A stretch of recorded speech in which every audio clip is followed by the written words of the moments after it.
Չեմ կարծում կա մեկը ում կյանքում սուպերստարը ինչ-որ բան չի փոխել, անգամ այն մասնակիցների, ովքեր առաջին երկրորդ փուլերից դուրս են մնացել, որովհետև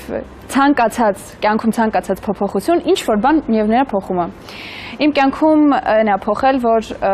ես կորցրել էի իմ մոտիվացիան, ես կորցրել էի էներգիայի շատ մեծ պաշար, որը այստեղ նորից վերականգնել եմ ու այն է փոխել, որ կարողացել եմ նախագծի միջոցով ես ինձ տանջող շատ հարցերի պատասխաններ գտնել ու այն միսիան, որը ես դրել էի նախագծում, ես կարողացել եմ ավարտին հասցնել, այսինքն այն նպատակը, որը ունեի այստեղ գալուց, ես իրագործել եմ։ Եթե անկեղծ դժվար է եղել բոլորիս համար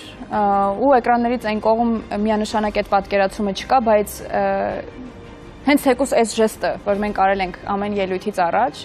շատ բան է խոսում այդ դժվար ճանապարհի մասին, այդ լարվածության, այդ ապրումների, այդ հույզերի, օր ու գիշեր չքնելու,